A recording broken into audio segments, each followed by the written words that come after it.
तो इसलिए पहले हम इसको चालू कर लेते हैं। इसके बाद फिर आपका जब ये पूरा कंप्लीट होने वाला होगा तो फिर एक दिन में स्टेपिंग स्टोन हम बता देंगे। तो असाइनमेंट चालू करते हैं। This chapter deals with a very interesting method called the assignment technique, which is applicable to a class of very practical problem, generally called assignment problem. The objective of assignment problem is to assign a number of origins to the equal number of destination at a minimum cost or maximum profit. अब बात करें अगर हम assignment की, तो assignment जैसे हम आपको असाइनमेंट देते हैं तो उसमें क्या है कि हम हर इंडिविजुअल को एक वर्क असाइन करते हैं। हर इंडिविजुअल को एक वर्क असाइन करते हैं। ऐसे ही ऑर्गेनाइजेशन में क्या होता है कि हर पर्सन को या तो मशीन को हम एक जॉब असाइन कर देते हैं। मान लीजिए कोई एक मशीन है, उसकी कुछ एफिशिएंसी है तो पर्सन को हम उसमें असाइन कर देते हैं। ऐसे ही अगर कोई वर्क है तो हम किसी पर्सन को असाइन कर देते हैं उसकी एफिशिएंसी के हिसाब से। और अगर केस मैक्सिमाइजेशन का है, मतलब कि प्रॉफिट का है, तो हम उसको मैक्सिमाइज करने की कोशिश करते हैं। और अगर केस मिनिमाइजेशन का है तो हम उसको मिनिमाइज करने की कोशिश करते हैं। कब? अगर कॉस्ट होती है, कॉस्ट और टाइम मिनिमाइज किए जाएंगे, प्रॉफिट, रेवेन्यू, सेल्स ये जो है आपके मैक्सिमाइज किए जाएंगे। अब यहाँ पर जो आपका न्यूमेरिकल है, जो आपका न्यूमेरिकल है, ये अगर देखा जाए तो लीनियर प्रोग्रामिंग का एक फॉर्म है। ये आपकी जो लीनियर प्रोग्रामिंग होती है उसका एक फॉर्म है। जैसे कि ट्रांसपोर्टेशन भी आपका लीनियर प्रोग्रामिंग का एक स्पेशल काइंड है, ऐसे ही असाइनमेंट भी एक लीनियर प्रोग्रामिंग का स्पेशल काइंड है। अब जरा इसके बारे में डेफिनेशंस और इसका जो मैथमेटिकल फॉर्मुलेशन है वो देख लेते हैं कि वो किस तरह का होता है। तो आपने देखा होगा कि जो ट्रांसपोर्टेशन प्रॉब्लम है, जो ट्रांसपोर्टेशन प्रॉब्लम है उसमें नंबर ऑफ रोज और नंबर ऑफ कॉलम, मतलब कि जो डेस्टिनेशंस हैं और जो ओरिजिन्स हैं, कंपलसरी नहीं था कि इक्वल हों। उसमें ऐसा कोई कंपलसरी नहीं था कि नंबर ऑफ डेस्टिनेशन और नंबर ऑफ ओरिजिन्स ये सोर्सेस इक्वल हों। लेकिन इस केस में जब केस असाइनमेंट का होगा तब आपके लिए ये कंपल्सन रहता है। असाइनमेंट के केस में आपके नंबर ऑफ रो और नंबर ऑफ कॉलम इक्वल होने चाहिए, मतलब कि जितने जॉब हैं उतने ही पर्सन होने चाहिए, जितनी मशीन्स हैं उतने ही पर्सन होने चाहिए। मतलब कि आपकी एक स्क्वायर मैट्रिक्स बनेगी। ट्रांसपोर्टेशन में याद रखिए ऐसा कोई कंपलसरी नहीं था कि उसमें स्क्वायर मैट्रिक्स हो, लेकिन जब भी असाइनमेंट की प्रॉब्लम होगी तो उसमें स्क्वायर मैट्रिक्स होगी। और अगर स्क्वायर मैट्रिक्स नहीं है तो फिर आपको उसको स्क्वायर मैट्रिक्स में कन्वर्ट करना पड़ेगा। तो यहाँ पर देखिए, suppose there are n jobs to be performed and n persons are available for doing this job. मान लीजिए कि यहाँ पर n जॉब्स हैं और उनको परफॉर्म करने के लिए n पर्सन हैं। अब इस n पर्सन का मतलब क्या है कि कोई भी पर्सन किसी भी जॉब को कर सकता है, कोई भी पर्सन किसी भी जॉब को कर सकता है, लेकिन रहेगा सब एक ही एक। मतलब कि अगर 10 वर्क हैं तो 10 लोगों को असाइन किया जाएगा, कोई भी काम किसी को भी असाइन किया जा सकता है। तो आप अगर आप इस तरह से बनाएंगे तो एक स्क्वायर मैट्रिक्स आपकी बन जाएगी। Now assume that each person can do each job eight A time. यहाँ पर जो चीज़ अभी मैंने बताई कि हर पर्सन हर जॉब को एक समय पर कर सकता है। हाँ, यहाँ पर याद रखिए कि ये जरूरी नहीं है कि सबकी एफिशिएंसी एक जैसी हो, मतलब कि जो कॉस्ट या टाइम हो वो सबका अलग अलग हो सकता है, लेकिन काम सभी कर सकते हैं। Though with varying degree of efficiency. यहाँ पर देखिए आगे लिखा है, यद्यपि जो डिग्री ऑफ एफिशिएंसी है, मतलब कि आपका जो टाइमिंग है या उनकी एफिशिएंसी है, जो कार्य करने की क्षमता है, वो अलग अलग हो सकती है। Let Cij be the cost if the ith person is assigned to the jth job। अब मान लीजिए कि जो Cij है, अगर कोई i पर्सन है और वो j जॉब को कर रहा है, तो उसकी कॉस्ट आ रही है CIJ, ये उसकी कॉस्ट है। ठीक, यहाँ पर देखिए भी टेबल में हम और अभी समझा रहे हैं। The problem is to find an assignment which job should be assigned to which person on one basis। अब प्रॉब्लम ये है कि किस पर्सन को कौन सी जॉब असाइन की जाए, किस पर्सन को कौन सी जॉब असाइन की जाए जिससे कि the total cost of performing all jobs is minimum, जिससे कि जो टोटल कॉस्ट है वो आपकी मिनिमम हो जाए, आपकी जो टोटल कॉस्ट है वो मिनिमम हो जाए। तो problem of this kind are known as assignment. तो जो इस तरह की प्रॉब्लम है उनको असाइनमेंट कहते हैं। अब यहाँ पर देखिए एक n बाई n की मैट्रिक्स दी हुई है, यहाँ पर एक n बाई n की मैट्रिक्स दी हुई है, जहाँ ऊपर देखिए लिखा है जॉब्स, और फिर यहाँ पर लेफ्ट साइड में लिखा है पर्सन। तो जॉब के नीचे लिखा है 1 2 3 4 5 अप टू n तक, ये n नंबर तक दिए, तो इसका मतलब यहाँ पर n जॉब्स हैं, आपकी n जॉब्स अवेलेबल है। यहाँ पर पर्सन दिए हुए हैं 1 2 3 4 dot dot I up to n तक, तो यहाँ पर n पर्सन है। अब यहाँ पर कोई भी पर्सन किसी भी जॉब को कर सकता है। अब यहाँ से देखिए, मान लीजिए आपका जो थर्ड पर्सन है, जो थर्ड पर्सन है अगर जेथ जॉब को कर रहा है, जो यहाँ पर ये जे लिखा है ये वाला, इस जॉब को कर रहा है, तो उसकी कॉस्ट आ रही है C3J। यहाँ पर कोई आगे जब लिमिट लगाएंगे तो यहाँ पर कोई एक वैल्यू हो सकती है, तो उसकी यहाँ पर कॉस्ट है अभी C3J। ठीक, तो जो थर्ड पर्सन है जेएफ जॉब करेगा तो उसकी कॉस्ट आ रही है C3J। ये मान लीजिए अगर वो टाइम ले रहा है तो C3J वो टाइम उसको लग रहा है। सिमिलरली देखिए यहाँ पर अगर ith पर्सन है, यहाँ पर ये I लिखा है, ith पर्सन अगर थर्ड जॉब को कर रहा है ये वाला, तो यहाँ पर इसकी कॉस्ट है CI3, या अगर टाइम ले रहा है तो CI3 उसका एक टाइम हो गया। तो ऐसे ही देखिए जो n जॉब्स हैं और n पर्सन है, तो उसके लिए जो लास्ट वाला होगा उसकी कॉस्ट कितनी होगी CNN। तो ये हो गया आपकी इससे एसोसिएटेड कॉस्ट या वैल्यू। अब यहाँ पर देखिए n पर्सन है n जॉब, तो टोटल कितने n बाई n की मैट्रिक्स बन रही है, जो मैट्रिक्स बन रही है वो है n बाई n की।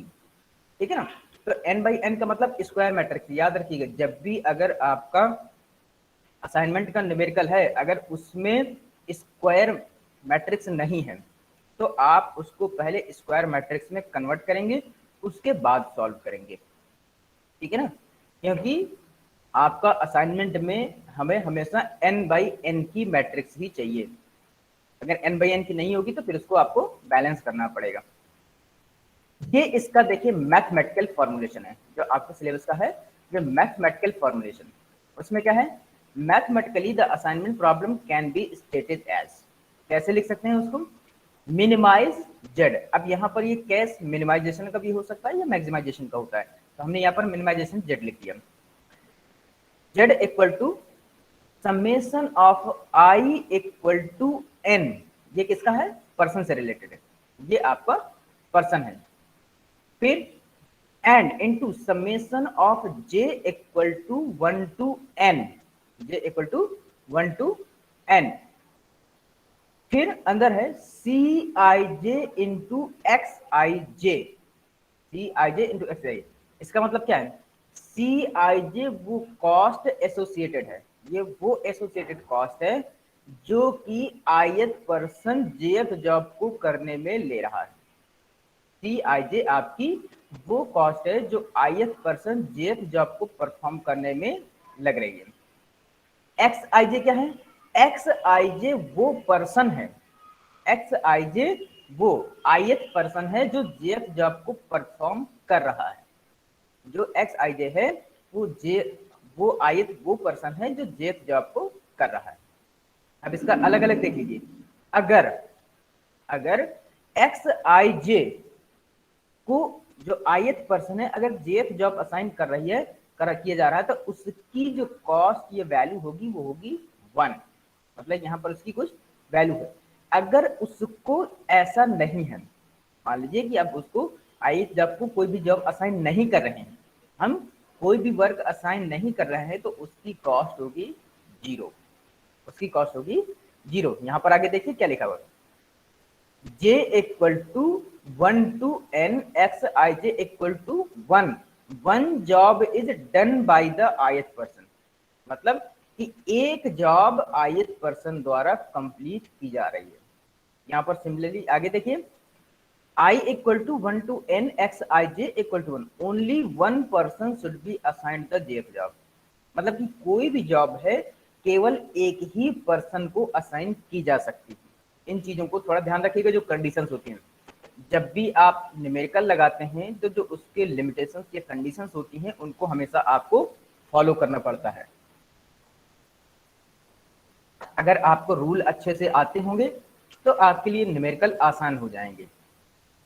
अब जरा हम जो ट्रांसपोर्टेशन है, देखिए टेबल दोनों में बनती हैं, और लगभग लगभग अगर कॉस्ट का मिनिमाइजेशन का केस है तो उसमें होगा, और अगर प्रॉफिट का है तो मैक्सिमाइजेशन के, दोनों लगभग सेम चीजें होती हैं। तो इन दोनों में फिर डिफरेंसेस क्या है, इन दोनों में डिफरेंसेस क्या है? आपने अभी कल जो है जो ट्रांसपोर्टेशन का मैक्सिमाइजेशन केस पढ़ा था, आपने कल जो है अभी ट्रांसपोर्टेशन का मैक्सिमाइजेशन केस पढ़ा था। अब देखिए दोनों में डिफरेंसेस क्या है। पहला, ट्रांसपोर्टेशन में क्या होता है, number of sources and number of destination जरूरी नहीं है कि इक्वल हो, जरूरी नहीं कि इक्वल हो। इस वजह से ये भी जरूरी नहीं है कि जो उसकी मैट्रिक्स होती है वो स्क्वायर मैट्रिक्स हो, स्क्वायर मैट्रिक्स हो। लेकिन आपके जो असाइनमेंट प्रॉब्लम है उसमें हर पर्सन को एक एक जॉब असाइन की जाती है, तो जितने जॉब होंगे उतने ही पर्सन होंगे, तो यहाँ पर आपकी एक स्क्वायर मैट्रिक्स बनेगी। ठीक, ये पहला एक मेन डिफरेंस है। इसके बाद देखिए, xij, the quantity to be transported from ith origin to jth destination, can take any possible positive value and satisfy the rim requirement। यहाँ हम रिम रिक्वायरमेंट्स का मतलब अगर आपको याद हो तो पता है क्या है, जो आपकी सप्लाई और डिमांड होती थी, जो आपकी सप्लाई और डिमांड होती थी, मतलब कि अगर आपको ith सोर्स जो ओरिजिन या फैक्ट्री, यहाँ से आपको प्रोडक्ट को भेजना है कहाँ तक, jth पोजीशन तक, तो वो कितनी क्वांटिटी में हो सकता था, या तो सप्लाई के बराबर या तो डिमांड के बराबर। जो रिम कंडीशन होती है वो सप्लाई या डिमांड की होती है, या तो सप्लाई के बराबर या तो डिमांड के बराबर। असाइनमेंट में क्या होता है, x I J, the jth job is to be assigned to the ith person and can take either the value 1 or 0। अब यहाँ पर जो ith जॉब है, जो jth जॉब है वो ith पर्सन को असाइन की जाएगी, और उसकी वैल्यू या तो 1 होगी या तो 0 होगी। उसकी वैल्यू या तो 1 होगी, मतलब ये तो उसको एक जॉब असाइन किया जाएगा, या तो उसको फिर वो जॉब असाइन नहीं किया जाएगा, कुछ दूसरा होगा फिर। ठीक, तो ये एक हमारा एक डिफरेंस इसका ये हो गया। अब देखिए ट्रांसपोर्टेशन में क्या होता है, the capacity and the requirement value is equal to, the capacity and the requirement value is equal to A I and B J. ये क्या कंडीशन है आपको याद होगा, ये आपकी कंडीशन थी कि आपकी जो सप्लाई और जो डिमांड है, जो कैपेसिटी और रिक्वायरमेंट है, दैट शुड बी इक्वल, वो आपका इक्वल होना चाहिए। ठीक, ए आई इक्वल टू बीजे की कंडीशन अगर याद हो आपको, कल ही हमने इस चीज को सॉल्व किया था। सो आपका सप्लाई और डिमांड ट्रांसपोर्टेशन में बराबर होना चाहिए, but in the case of assignment the capacity and the requirement value is exactly 1। यहाँ पर 1 का मतलब क्या है कि ये बराबर होना चाहिए, किसमें, each source of each destination the capacity and the requirement value is exactly 1। अब यहाँ पर क्या है, यहाँ पर आपको हर पर्सन को हर जॉब असाइन करना है, हर पर्सन को एग्जैक्टली 1 होने चाहिए, मतलब कि एक पर्सन को एक जॉब तो असाइन होना ही होना है, जितने, क्योंकि जॉब जितने हैं उतने ही आपके पर्सन हैं, तो हर पर्सन इंडिविजुअल को एक एक जॉब तो असाइन किया ही जाना चाहिए। अगली ट्रांसपोर्टेशन में है, the problem is unbalanced if the total supply and total demand are not equal. Transportation की प्रॉब्लम अनबैलेंस कब होती थी? जब उसमें सप्लाई या डिमांड बराबर नहीं होती थी। इस चीज को याद रखिएगा थोड़ा। जब उसमें सप्लाई या डिमांड बराबर नहीं होती थी तब आपकी अनबैलेंस प्रॉब्लम होती थी। लेकिन असाइनमेंट में क्या होगा? असाइनमेंट में तब होगा जब आपका मैट्रिक्स स्क्वायर नहीं होगी। अब जब हम ट्रांसपोर्टेशन में करते थे तो ट्रांसपोर्टेशन में हमारे पास क्या था कि अगर हमारे पास सप्लाई कम है, अगर हमारे पास सप्लाई कम है तो हम एक रो ऐड कर देते थे, एक रो ऐड कर देते थे। और वहीं अगर हमारे पास डिमांड कम है तो हम एक कॉलम ऐड कर देते थे, हम एक कॉलम ऐड कर देते थे। और किस तरह से ऐड करते थे कि हम जो पर यूनिट शिपिंग कॉस्ट है उसको जीरो और जितना सप्लाई और डिमांड का डिफरेंस है वो ऐड करते थे। लेकिन जब हमारे पास असाइनमेंट की प्रॉब्लम अगर अनबैलेंस्ड होती है, मतलब कि उस केस में, किस केस में? जब हमारे पास स्क्वायर मैट्रिक्स नहीं है, तब हम क्या करेंगे? हम उसमें अगर रो कम है तो जीरो कॉस्ट के साथ रो ऐड करेंगे, या अगर कॉलम कम है तो हम जीरो कॉस्ट के साथ कॉलम ऐड करेंगे। केवल सिंपल सा, या तो कॉलम या तो रो। लेकिन हमारे पास ट्रांसपोर्टेशन में ऐसा नहीं होता था, याद रखिएगा। अब आपके एग्जाम के पर्पज से बहुत ही इंपॉर्टेंट क्वेश्चन है। असाइनमेंट में अगर कोई भी क्वेश्चन आपसे पूछा जाता है तो थ्योरी अगर क्वेश्चन आएगा तो जो मैं ये मेथड बता रहा हूं जिसको बोलते हैं हंगेरियन मेथड, आपका यही आता है लॉन्ग क्वेश्चन में अगर थ्योरी से आएगा तो, ठीक। या तो फिर इसका न्यूमेरिकल। इसमें थ्योरी के केवल 2 ही 3 क्वेश्चन बनते हैं। हंगेरियन असाइनमेंट प्रॉब्लम क्या होती है, इसको सॉल्व करने के स्टेप या मेथड लिखिए। तो आपको ये हंगेरियन मेथड लिखना है। क्या आपका what is the difference between transportation and assignment problem, तो आपको ये 2 चीजें आपको लिखनी है। इसके अलावा आपका और ज्यादा कोई खास इसमें क्वेश्चन थ्योरी में नहीं बनते। और फिर अगर ये चीज नहीं आती तो फिर आपका डायरेक्ट सीधा न्यूमेरिकल आ जाएगा। बस एग्जाम में इससे ज्यादा इसमें कुछ नहीं आएगा। एक न्यूमेरिकल्स के हाँ आपके कुछ स्पेशल टाइप्स हैं, तो न्यूमेरिकल कई तरह के आ सकते हैं, उसके कुछ कई केसेस हैं, लेकिन थ्योरी में आपका इससे ज्यादा नहीं आएगा, ठीक। तो थ्योरी में अगर आता है तो सॉल्व करने के लिए आपका सबसे मेन जो क्वेश्चन है that is Hungarian method to solve the assignment problem. ये भी मान के चलिए कि जिस प्रॉब्लम से, जिस मेथड से हम असाइनमेंट प्रॉब्लम को सॉल्व करते हैं उसको बोलते हैं हंगेरियन मेथड। तो देखिए इसके स्टेप क्या हैं और आपको ये एक एक स्टेप याद रखना है, क्योंकि अगर ये याद होगा तो आप न्यूमेरिकल भी आसानी से कर लेंगे, ठीक। और एक बार अगर न्यूमेरिकल सॉल्व कर लिया तो वो स्टेप आपको याद हो जाएंगे, तो आप इस प्रॉब्लम को भी, जो थ्योरेटिकल क्वेश्चन है वो भी आसानी से लिख लेंगे। क्यों? क्योंकि अगर न्यूमेरिकल आप सॉल्व कर पा रहे हैं तो आपके स्टेप भी केवल वही लिखते चले जाना है कि आपको करना क्या है, ठीक। तो सबसे पहला स्टेप जो आपका फर्स्ट स्टेप है, prepare a cost matrix. If the cost matrix is not a square matrix then add a dummy row और column with zero cost element. सबसे पहले अगर थ्योरेटिकल फॉर्म मतलब कि पैराग्राफ फॉर्म में आपको क्वेश्चन दिया हुआ है तो आप उसको कॉस्ट मैट्रिक्स में कन्वर्ट कर लीजिए। और अगर आपकी ऑलरेडी टेबल दी हुई है तो कोई बात नहीं, और इसके बाद भी अगर टेबल में भी वो बैलेंस्ड नहीं है, मतलब कि अगर आपकी स्क्वायर मैट्रिक्स नहीं है, तब आपको क्या करना है, उसमें एक डमी रो या डमी कॉलम ऐड करके उसको स्क्वायर मैट्रिक्स बना लेना है। मतलब किस कैसे कि जब आपका रो अगर कम हो तो रो ऐड कर लीजिए, अगर कॉलम कम हो तो कॉलम ऐड कर लीजिए। यहाँ पर देख रहे हैं अगर कोई आपका प्रॉब्लम दी हुई हो तो हम उसको जरा एक एग्जाम्पल के तौर पर देख लेते हैं, ठीक। जो आपकी अनबैलेंस्ड असाइनमेंट प्रॉब्लम है, ये देखिए यहाँ पर ये है जो एग्जाम्पल नंबर 9.9.5 है। मैं केवल स्टेप समझाने के लिए आपको कर रहा हूँ, बाकी न्यूमेरिकल हम ये बाद में बताएंगे। यहाँ पर आपके जो मशीन्स हैं A B C D E, machine है कितनी 5, जॉब कितने हैं 1 2 3 4। यहाँ पर आपके क्या है 4 जॉब और 5 मशीन है।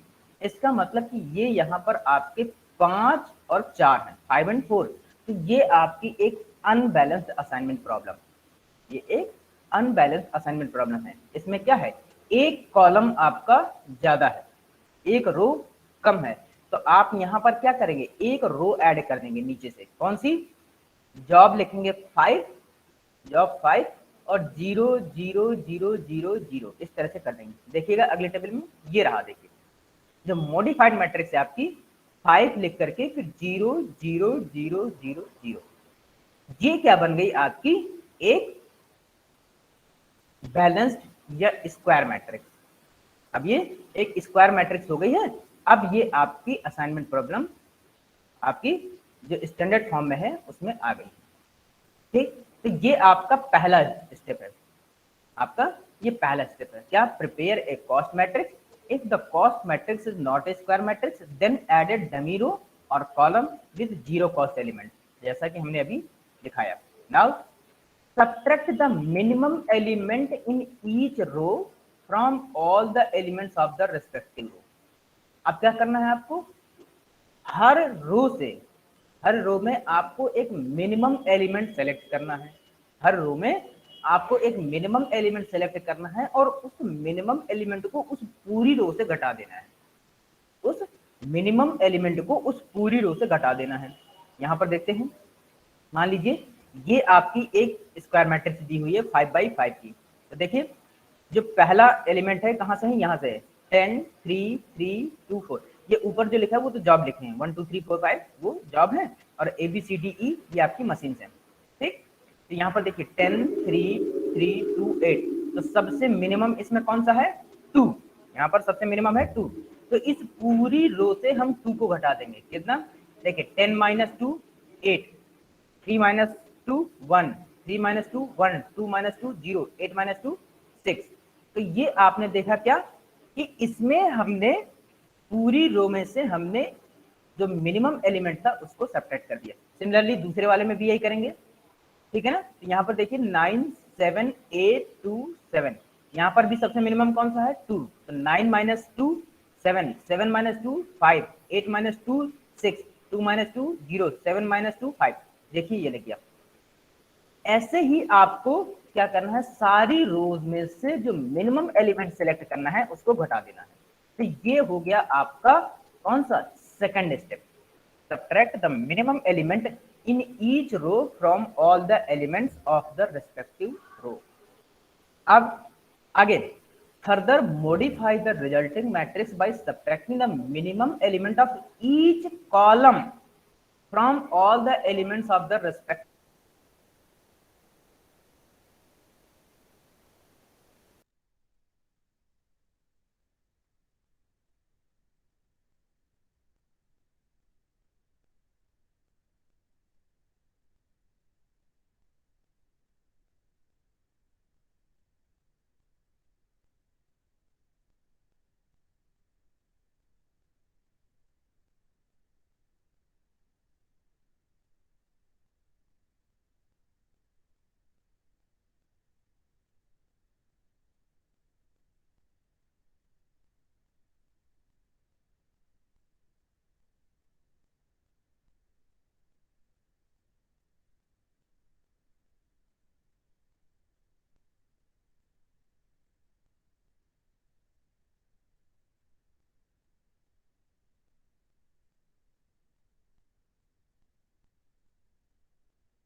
हाँ, चलिए थोड़ा नेटवर्क इशू था, जिसकी वजह से थोड़ा सा प्रॉब्लम हुई थी।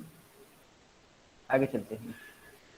तो जो हमने ये कॉलम घटा दिए, इसके बाद हमें क्या करना है, हमारे पास दो केस पॉसिबल हो सकते हैं। हमारे पास दो केस पॉसिबल हैं। क्या? जो हमने नंबर ऑफ लाइंस ड्रॉ की है, जो हमने नंबर ऑफ लाइंस ड्रॉ की हैं, उसमें से या तो नंबर ऑफ लाइंस हमारी ऑर्डर ऑफ मैट्रिक्स के बराबर होंगी, या तो हमारी जो नंबर ऑफ लाइंस हैं वो ऑर्डर ऑफ मैट्रिक्स से कम होंगी। अब मान लीजिए कि जैसे आपके नंबर ऑफ लाइंस हैं वो आपके ऑर्डर ऑफ मैट्रिक्स 5 है, उससे कम ये 4 है, या आपके उससे बराबर या 5 है। अगर 5 आ गए, जितने भी आपकी ऑर्डर ऑफ मैट्रिक्स से अगर नंबर ऑफ लाइन उसके बराबर है, तो मान लीजिए आपका सोल्यूशन वहीं से खत्म, आपका सोल्यूशन वहां से खत्म, वो आपका सोल्यूशन आ गया। अब अगर मतलब कि 5x5 की मैट्रिक्स है और 5 लाइन से ही आपके सारे जीरो कवर हो रहे हैं, याद रखिए कि आपको हमेशा कोशिश यही करनी है कि मिनिमम नंबर ऑफ लाइन्स हो। ऐसा नहीं हो कि आप जो है जबरदस्ती उसको बराबर करने के लिए आप लाइन खींच दें। आपको कोशिश ये करनी है कि मिनिमम से मिनिमम नंबर लाइन खींच करके आप जीरो को कवर करें। जब कोई भी पॉसिबिलिटी ना हो और आपके जो नंबर ऑफ लाइंस हैं वो आपके क्या है, ऑर्डर ऑफ मैट्रिक्स के बराबर आ जाए, तो मान लीजिए कि आपका ऑप्टिमम सॉल्यूशन आ गया। लेकिन अगर आपके नंबर ऑफ लाइंस आपकी ऑर्डर मैट्रिक्स से कम है, तब क्या होगा? उसके बाद हमें क्या करना है, determine the smallest uncovered element in the matrix. हमको क्या करना है, हमको वो एलिमेंट निकालना है कि कौन से, जिन लाइन से घिरा हुआ नहीं है। मान लीजिए जैसे यहां पर देखिएगा, हमने यहां पर 4 लाइन से इसको कवर किया है, यहां पर 4 लाइन से कवर किया, वो पहली कॉलम, चौथी कॉलम और पांचवी कॉलम और फर्स्ट रो। तो जो हमारे पास बचे हुए एलिमेंट है, जैसे 4 5 2 3 2 5 3 2, इनमें से जो सबसे कम एलिमेंट है, जो सबसे लीस्ट एलिमेंट है, उसको हम क्या करेंगे, सेलेक्ट करेंगे। Determine the smallest uncovered element, जो लाइन से कवर नहीं है उसमें से हम सबसे छोटा एलिमेंट निकाल लेंगे। ठीक, फिर इसके बाद now subtract this minimum element from all uncovered element, और इस सबसे छोटे एलिमेंट को जितने भी अनकवर्ड एलिमेंट है उसमें से हम इसको घटा देंगे। ठीक, तो जैसे यहां पर हमारे पास क्या है, यहां पर हमारे पास आया है 4 5 2 3 2 5 3 2, यहां पर हम इसमें से 2 है सबसे मिनिमम, तो इन्हीं में से इस 2 को घटा देंगे। तो 4 - 2 2, 5 - 2 3, 2 - 2 0, 2 - 2 0, 3 - 2 1, 5 - 2 3, 3 - 2 1 और 2 - 2 0, इस तरह से आ जाएगा ये। ठीक, तो हम क्या करेंगे, हमारे पास जो मिनिमम एलिमेंट है हम उसको घटा देंगे। अब इसके बाद, इस घटाने के बाद जो हमारे पास अगला स्टेप है वो क्या आएगा, नाउ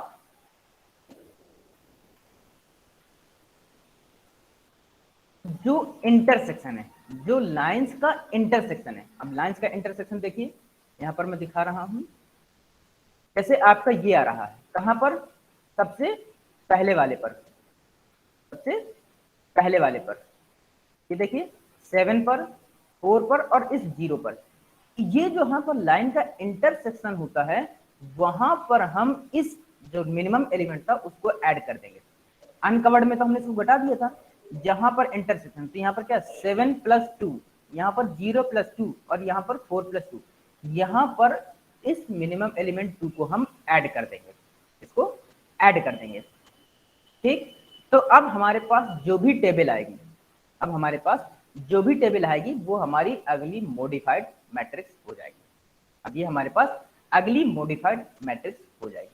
अब हमें क्या करना है, हमें फिर से अब क्या करना है, जीरो असाइन करने। कैसे, हम क्या करेंगे कि पहले रो वाइज देखेंगे, हम रो वाइज देखेंगे। अगर किसी भी रो में कोई भी एक सिंगल जीरो है, अगर किसी भी रो में कोई एक सिंगल जीरो है तो हम उसको मार्क कर देंगे। कैसे, एक बॉक्स के अंदर कर देंगे या एक सर्किल के अंदर कर देंगे। हम एक बॉक्स ये सर्किल के अंदर उसको करके रो वाइज देख रहे हैं। हमने मान लीजिए कि पहली रो में कोई एक जीरो मिला, अब पहली रो के मान लीजिए दूसरे तीसरे चौथे कॉलम में कहीं भी पहली रो है और दूसरा तीसरा चौथा कॉलम में कहीं भी एक जीरो हमको मिल गया, तो उस कॉलम में अगर कोई और जीरो होंगे तो हम उनको क्या कर देंगे, क्रॉस कर देंगे। जब हमारे पास इस तरह से आ जाएगा तो हम क्या करेंगे, जो हमारे पास बाकी के उस करस्पॉन्डिंग कॉलम में जीरो होंगे हम उसको क्रॉस कर देंगे। ठीक, इसके बाद फिर हम दूसरी रो में देखेंगे, हम दूसरी रो में देखेंगे क्या कि उसमें क्या कहीं कोई सिंगल जीरो है, अगर होगा तो हम उसको बॉक्स के अंदर करके उस करस्पॉन्डिंग कॉलम में जितने जीरो होंगे उनको क्रॉस कर देंगे। याद रखिएगा, जो जीरो क्रॉस हो जाएंगे उनको काउंट नहीं करना है, जो जीरो क्रॉस हो जाएंगे उनको काउंट नहीं करना है। ठीक, इस तरह से हम सारे रो वाइज कर लेंगे। इसके बाद फिर अगेन कॉलम वाइज देखेंगे। हम कॉलम वाइज क्या देखेंगे कि क्या किसी कॉलम में सिंगल जीरो है। मान लीजिए हमने पहले कॉलम में देखा, पहले कॉलम में अगर कोई सिंगल जीरो आ रहा है तो वो मान लीजिए दूसरी तीसरी चौथी पांचवी छठवीं किसी भी रो में है, तो मान लीजिए तीसरी रो में आया, उस फर्स्ट कॉलम के तीसरी रो में केवल एक सिंगल जीरो है, तो हम उस जीरो को बॉक्स के अंदर कर देंगे और उस करस्पॉन्डिंग रो में जितने भी जीरो होंगे, उस करस्पॉन्डिंग रो में जितने भी जीरो होंगे हम उनको क्रॉस कर देंगे।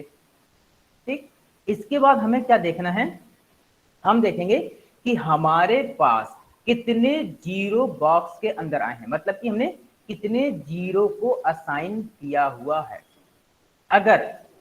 अगर हमारे पास जो जीरो असाइंड हुए हैं वो ऑर्डर ऑफ मैट्रिक्स के बराबर है, अगर हमारे पास assigned zero order of matrix के बराबर आ गए हैं तो हम सॉल्यूशन को कहेंगे कि ऑप्टिमल है, हमारे असाइनमेंट ऑप्टिमल है। अगर नहीं है तो फिर वही हम जो थर्ड स्टेप सेकंड स्टेप है वो थर्ड स्टेप से हम वहां से उसको रिपीट करना चालू कर देंगे, हम वहां से फिर उसको रिपीट करना चालू कर देंगे।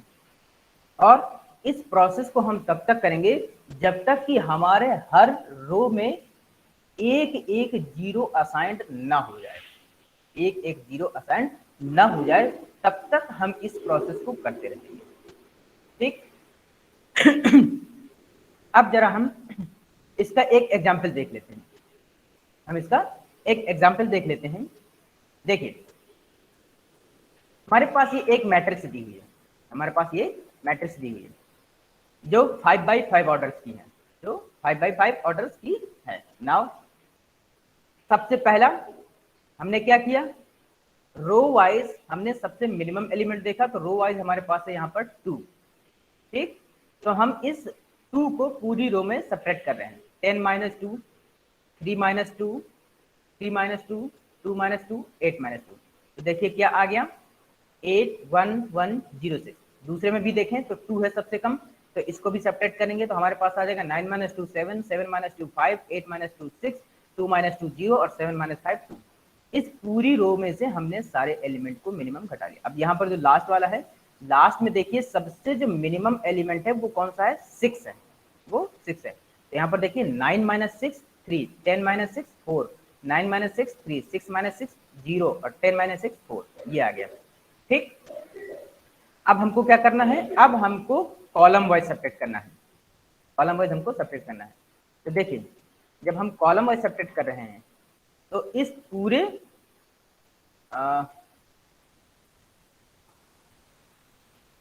इसमें देखिए 87513 इस पूरी कॉलम में, इस पूरी कॉलम में सबसे मिनिमम एलिमेंट कौन सा है, 1, ये यहाँ पर 1 है, तो हम इसमें से घटाएंगे 8 - 1 7, 7 - 1 6, 5 - 1 4, 1 - 1 0, 3 - 1 2। यहाँ पर देखिए कौन सा एलिमेंट मिनिमम है, 1, तो 1 - 1 0, 5 - 1 4, 3 - 1 2, 3 - 1 2 और 4 - 1 3। यहाँ पर देखिए सबसे लीस्ट एलिमेंट 1, 1 - 1 0, फिर यहाँ पर आइए 6 - 1 5, 4 - 1 3, 6 - 1 5, यहाँ पर 3 - 1 2। यहाँ पर पूरे में 0 है तो 0 सब्ट्रैक्ट करेंगे तो 0 0 आ जाएगा। लास्ट वाली कॉलम में देखिए सबसे लीस्ट एलिमेंट है 2, तो 2 को हम इस पूरी कॉलम से घटा देंगे। अब हमने क्या किया, हम minimum number of line draw कर रहे हैं खींचते हुए। तो देखिए 1 2 3 4, ये 4 लाइन हमने इस तरह से खींची तो हमारे सारे जीरो कवर हो गए।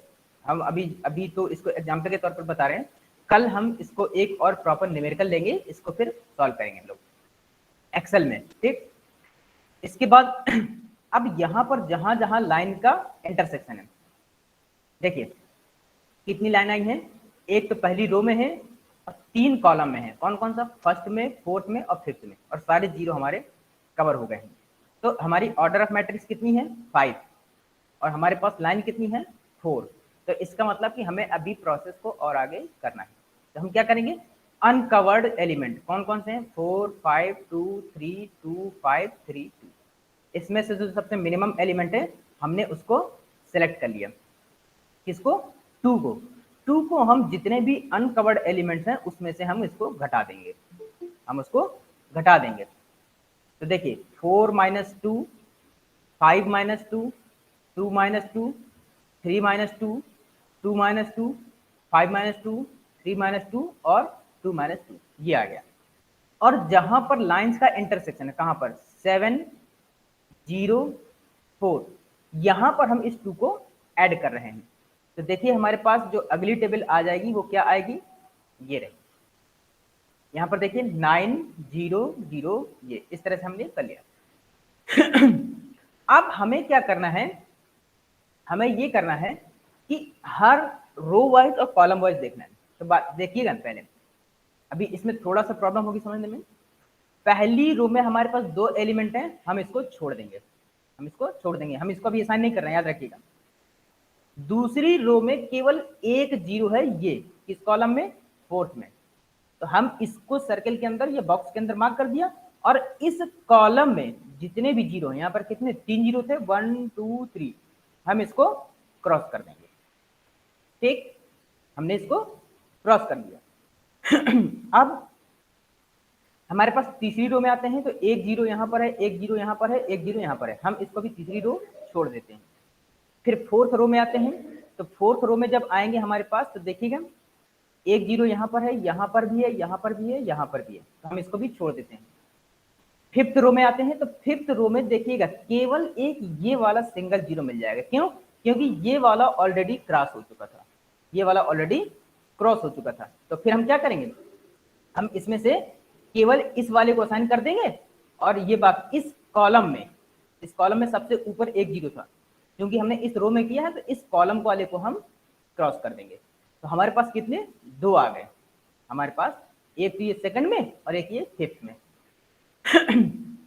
अब आते हैं फर्स्ट कॉलम में। तो फर्स्ट कॉलम में जब हम आएंगे तो क्या होगा, हम यहां पर एक जीरो असाइन कर देंगे, क्योंकि इसमें सिंगल जीरो है, और इसके करस्पॉन्डिंग हमारे पास जितने भी इस रो में जीरो हैं वो हम क्रॉस कर देंगे। तो ये वाला जीरो क्रॉस हो जाएगा, इसके बाद ये वाला जीरो भी आपका क्रॉस हो जाएगा, ये तो ऑलरेडी क्रॉस हो ही चुका था। अब देखिए जो सेकंड कॉलम है, वहां पर आपको केवल एक सिंगल जीरो, क्यों, क्योंकि ये वाला ऑलरेडी क्रॉस हो चुका था, ये वाला, अभी ये सेकंड वाला भी क्रॉस नहीं हुआ। हम थर्ड, ये वाला, इस वाले थर्ड वाले में ऑलरेडी क्रॉस है, कोई भी जीरो नहीं। फोर्थ वाले में आते हैं, ये भी क्रॉस है। अब जो ये वाला आ रहे हैं, जो लास्ट वाले में आपका देखिए ये जीरो क्रॉस हो गया था, ये जीरो क्रॉस हो गया था, और यहां पर आपका एक जीरो बचेगा केवल, जो थर्ड रो में है, हमने इसको क्रॉस किया, इसके करस्पॉन्डिंग रो में ये वाला जीरो आपका क्रॉस कर देंगे, ठीक। तो ऊपर केवल एक सिंगल जीरो बचेगा, हम उसको भी असाइन कर देंगे। यहां पर भी अगर किसी भी रो या कॉलम में कोई भी एक से ज्यादा जीरो बचते हैं तो आप उसको असाइन नहीं करेंगे, ठीक है ना। देखिए क्या हर रो में एक एक जीरो असाइंड है, पहली रो में एक, हाँ, दूसरी रो में एक, हाँ, तीसरी रो में एक, हाँ, चौथी रो में एक, हाँ, पांचवी रो में एक, हाँ, मतलब कि सभी रो में आपके एक एक जीरो असाइन है, ठीक। तो आपका इसका मतलब कि ये आपका क्या है, ऑप्टिमम सॉल्यूशन आ गया, आपका ऑप्टिमम सॉल्यूशन आ गया है। क्यों, क्योंकि आप जो अब अगर आप लाइन खींचेंगे तो देखिएगा 5 ही लाइन से सारे जीरो कवर होंगे। यहाँ पर देखिए 4 रो और एक ये फोर्थ रो, 4 कॉलम और एक ये फोर्थ रो में आपका इससे कवर हो रहा है। जैसे ही आपके असाइनमेंट आपके ऑर्डर ऑफ मैट्रिक्स के बराबर हो जाते हैं तो आपके असाइनमेंट पूरे हो जाते हैं। तो देखिए आपकी ऑर्डर ऑफ मैट्रिक्स कितनी 5 की है और आपके असाइनमेंट कितने 5 हैं। तो ये आपका क्या हो गया, ऑप्टिमम असाइनमेंट आ गया। ठीक, अब यहां पर जो हमारे पास टाइम निकलेगा, पहला कौन सा है, फर्स्ट में असाइंड है सेकंड, इसका टाइम कितना लग रहा है 3, इसका टाइम है 3, ये कॉस्ट जो भी है इसकी ये है 3। सेकंड का कितना है फोर्थ जॉब, फोर्थ जॉब का टाइम कितना है 2, ये है 2, 3 to 5। थर्ड में देखिए, थर्ड का है कौन सा आपका लास्ट वाला, और इसकी वैल्यू कितनी है 4, 3 to 5 4 9। ठीक, फिर फोर्थ में जो डी मशीन है उसको कौन सा जॉब असाइन किया गया है फर्स्ट, फर्स्ट में कितना है 3, तो 9 और 3 12। इसके बाद लास्ट वाले को कौन सा असाइन किया गया है थर्ड, थर्ड में कितना है 9, तो कितना हो जाएगा 12 और 9 21। तो ये जो टोटल कॉस्ट, ये जो टोटल टाइम आ रही है वो आपकी आ रही है 21। ये देखिए ये है आपके असाइनमेंट। जो फर्स्ट जॉब है वो किस मशीन को असाइन किया गया है डी को, कॉस्ट कितनी आ रही है 3। सेकंड जॉब किसको असाइन किया गया है ए को, कॉस्ट कितनी आ रही है 3। थर्ड जॉब किसको असाइन किया गया है ई मशीन को, कॉस्ट कितनी आ रही है 9। फोर्थ जॉब किस मशीन को असाइन किया गया है बी को, कॉस्ट कितनी आ रही है 2। जो फिफ्थ जॉब है वो किसको असाइन किया गया है सी मशीन को, कॉस्ट कितनी आ रही है 4। टोटल कॉस्ट कितनी हो गई आपकी 21। तो ये देखिए आपका फर्स्ट को डी, सेकंड को ए, थर्ड को ई, फोर्थ को बी, फिफ्थ को सी, विथ मिनिमम कॉस्ट इज ₹21। तो ये आपके असाइनमेंट है जिससे आपकी कॉस्ट को मिनिमम किया गया है। ठीक, तो ये आपका एक असाइनमेंट का इंट्रोडक्शन और ट्रांसपोर्टेशन और असाइनमेंट में डिफरेंस और इसका हंगेरियन मेथड, ये हमने आज पूरा कंप्लीट कर लिया है। अब अगर यहाँ पर किसी को कोई प्रॉब्लम हो तो पूछ सकता है। सभी लोग प्लीज अपना नाम जरूर लिख दीजिए।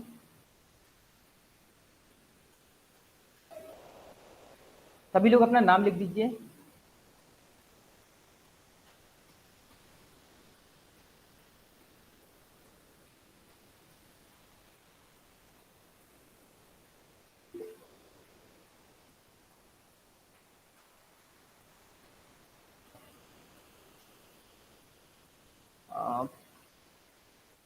प्रियांशी आप भी बेटा अपना नाम लिख दीजिएगा। सचिन, अमन, हिमांशी, प्रियांशी, और अभी बीच में और भी लोग थे शायद, मंतसा भी थी,